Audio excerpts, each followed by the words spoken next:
Sa tingin mo, ang mga anak dapat maging breadwinner ng pamilya pagka-graduate nila? Hindi. Masakusa ng anak yung kung bibigay siya sa magulang niya o hindi. Marami magsasabi dyan, kailangan ka maging grateful sa mga magulang mo. Dahil kami nagpalaki sa'yo. Hindi obligasyon ng anak yun. Sinabi ba nila, iri mo ako. Pinapanganak na lang. Wouldn't you say that's a bit cold sa hirap ng buhay sa Pilipinas?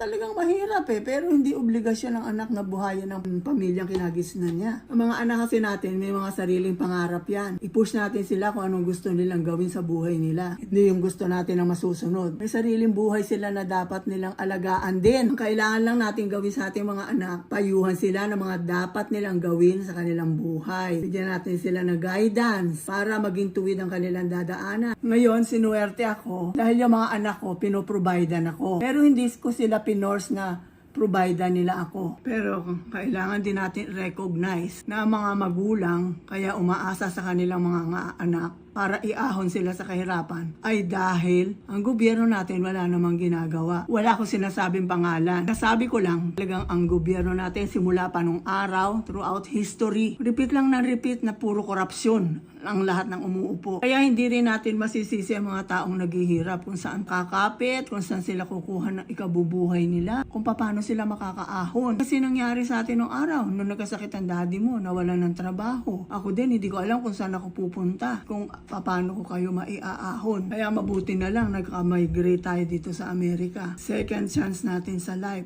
Nakaahon-ahon tayo, pero hanggang ngayon, ganun pa rin. Survivor of the fittest pa rin.